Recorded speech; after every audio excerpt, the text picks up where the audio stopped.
Hai, Assalamualaikum, salam sejahtera, salam ganas untuk semua. Welcome back to my channel. Jadi dalam video kali ni aku masih nak sembang pasal transfer window Arsenal. Jadi transfer window ada dalam lebih kurang dalam sebulan lebih lagi kan, sebab transfer window selalunya tutup pada 31 Ogos 2021 nanti. So untuk transfer window kali ni Arsenal dah berjaya buat signing yang dengan cepat lah bagi aku, sebab ada 3 signing. Kita belum masuk Ogos lagi tapi dah 3 pemain yang dah disahkan masuk ke Arsenal, iaitu Nuno Tavares, Albert Sambil-Konga dan juga Ben White. So Ben White ni boleh dikatakan dia pemain Arsenal lah, sebab ada 2 benda je lagi yang dia belum buat, iaitu medical dan juga photoshoot. So kalau dah settle 2 benda ni, kita akan dapat berita yang sah daripada pihak Arsenal tu sendiri kan. So kalau kau tanya aku sama ada perbelanjaan Arsenal akan terhenti dekat situ je, bagi aku tak lah, sebab banyak lagi position yang perlu diutamakan untuk upgrade lah kat dalam squad Arsenal sekarang ni. Lagi-lagi kat bahagian midfield dan juga striker. Midfield tu bagi aku agak merisaukan sebab pilihan tak banyak. Lagi-lagi kat bahagian center midfield dan juga attacking midfielder, itu 2 position yang bagi aku merisaukan lah kan. So sekarang ni ada banyak nama-nama yang dikaitkan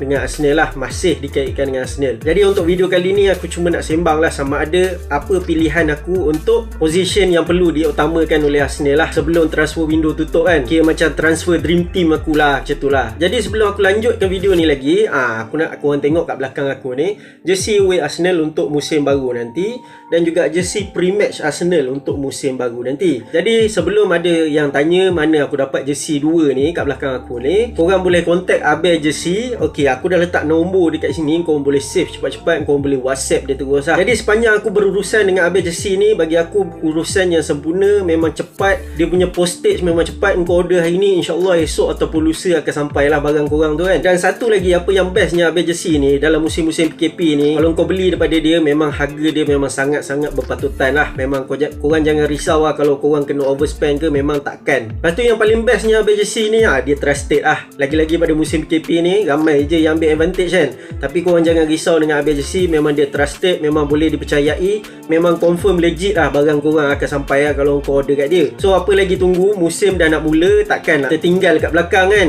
Musim dah start, barulah nak cari jersey. So korang boleh cari jersey dekat Abel Jersey, terbaik Abel Jersey. So untuk video kali ni, okey, kita mulakan dengan position goalkeeper lah. Jadi ada 2 nama yang banyak dikaitkan dengan Arsenal dalam transfer window sekarang ni, iaitu Aaron Ramsdale dan juga Sam Johnstone. So antara 2 ni, mana pilihan aku? Aku pilih Ramsdale. Sebab apa? Dia lebih muda berbanding Johnstone. Tapi masalah aku pasal Ramsdale ni adalah harga dia lah.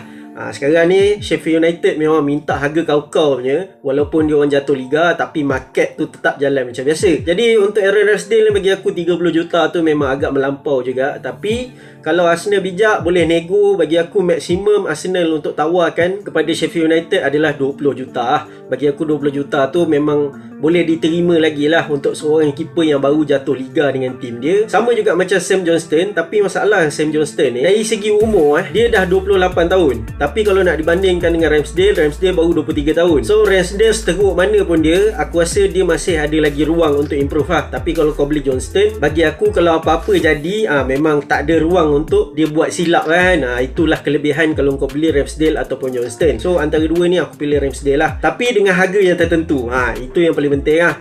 So untuk position yang seterusnya yang perlu diutamakan oleh Arsenal adalah right back. Jadi right back ni pada awal transfer window memang banyak pemain yang dikaitkan untuk masuk Arsenal, macam Mehmet Zeki Çelik, lepas tu Denzel Dumfries, lepas tu masuknya nama Max Aarons. So antara 3 ni mana yang akan aku pilih lah? Of course lah aku pilih Max Aarons. Satu adalah disebabkan umur dia baru 21. Satu lagi experience main dalam Premier League, walaupun dia main untuk Norwich tapi at least dia dah main dekat Premier League lah. Dan lagi satu, dia adalah homegrown.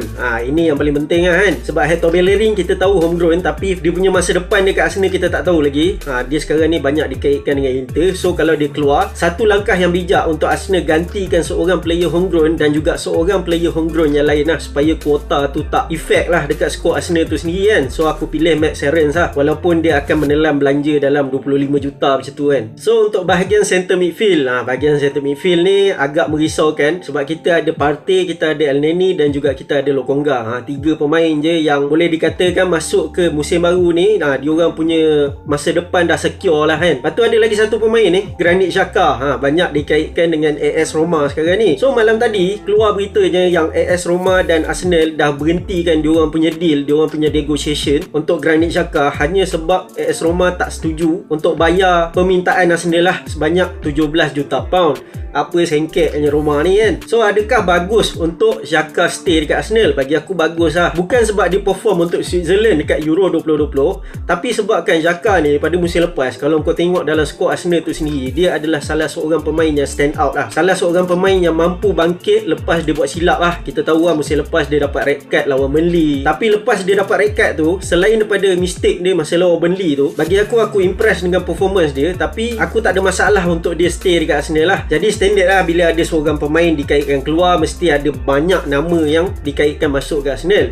Antara nama-nama yang dikaitkan adalah Ruben Neves, Yves Bissouma dan juga Houssem Aouar. So tiga-tiga pemain ni dikatakan akan menggantikan tempat Xhaka kat dalam tim Arsenal kan. So kalau kata Xhaka jadi keluar ke Roma, sama ada Neves, Bissouma dan juga Aouar ni, mana yang akan aku pilih? Kalau kau tanya aku, memang aku ambil Bissouma lah, of course kan. Sebab aku nak tengok efektif ke tak partner antara Partey dan juga Bissouma ni kan. Boleh jadi sebab dua-dua pemain ni diorang komplitkan kelemahan masing-masing lah. Itu yang apa yang aku nampak lah kan. Jadi antara Aouar, Bissouma dan juga Ruben Neves, aku akan pilih Bissouma lah. So kita go to next position, iaitu attacking midfield. So attacking midfield ni bagi aku wajib lah. Memang wajib Arsenal untuk beli seorang lagi. Sebab sekarang ni dekat position tu kita hanya mengharapkan Emil Smith Rowe. Walaupun dia baru dapat jersey nombor 10, tapi tak bermakna itu bermaksud dia akan main dalam setiap game kan. Penat member tu. Jadi ada dua nama yang sekarang ni panas dikaitkan dengan Arsenal, iaitu James Maddison dan juga Martin Odegaard. Seorang main untuk Real Madrid, seorang main untuk Leicester City. Seorang tak homegrown, seorang homegrown.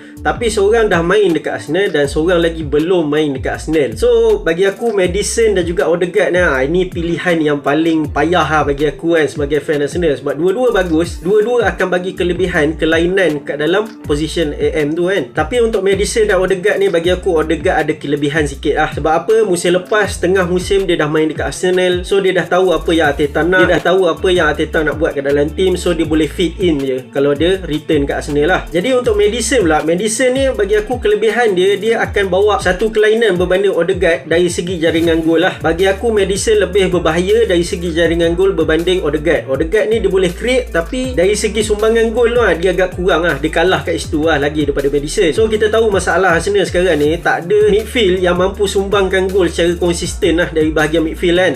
Itu masalah Arsenal sekarang ni sejak daripada Ramsey tinggalkan Arsenal dulu kan. Jadi masing-masing ni ada kelebihan lah kalau masuk ke Arsenal kan, Odegaard ataupun Maddison. Jadi kalau kau tanya aku lagi sekali sama ada Odegaard ataupun Maddison, aku pilih Odegaard lah. Sebab apa?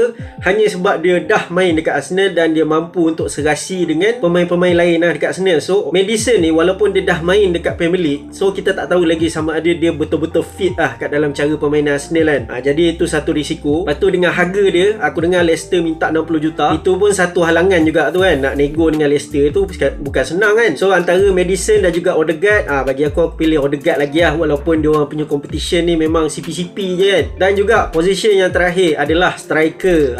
Striker ni ada satu nama je sekarang ni yang kuat dikaitkan dengan Arsenal, iaitu Tammy Abraham. Jadi aku ada perasan fan-fan Arsenal ni ramai yang tak suka lah Arsenal target Abraham ni sebenarnya kan. Tapi kalau aku kalau kau tanya aku, bagi aku okey je. Sebab Abraham ni kita tak boleh pandang dari sudut Arsenal sebelum ni beli Willian, beli David Luiz, beli Peter Cech, dan diorang boleh dikatakan tak mencapai standard lah kan bila dah masuk ke Arsenal. Tapi Abraham ni bagi aku ada kelainan sikit kalau Arsenal beli dia. Sebab apa? Kalau kau tengok Cech, David Luiz dan Willian semua masuk ke Arsenal lepas pada umur 30 tau. Kena ingat Tammy Abraham ni umur baru 23. So kat situ ada kelainan dah. Pada pendapat aku lah, Abraham ni akan bawa satu kelainan dari segi striker. Sebab kita sekarang ni tak ada seorang striker yang boleh challenge bola-bola tinggi tau. Sejak daripada Giroud pergi Chelsea dulu, kita tak ada striker-striker yang tinggi. Jadi kebetulan pula kelebihan Abraham adalah dekat situ. Dia suka main bola-bola tinggi sebab tinggi dia 190 cm. Dan dari segi jaringan gol, dia ada satu rekod yang baik sebenarnya. Sebab musim lepas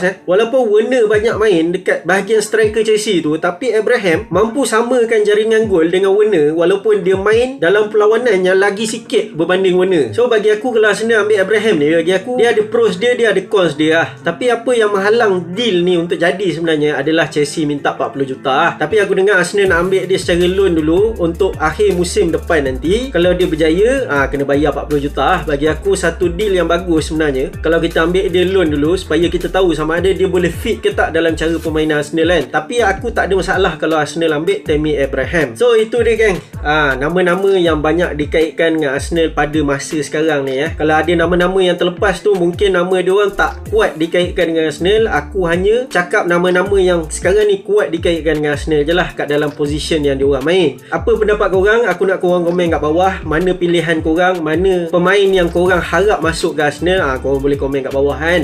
So aku rasa video sampai sini je. Dan kepada siapa yang belum subscribe, aku boleh subscribe. Dan jangan lupa tekan butang lonceng di sebelah butang subscribe tu supaya korang tak miss video aku lagi. Dan akhir kata dari aku Zul sign off.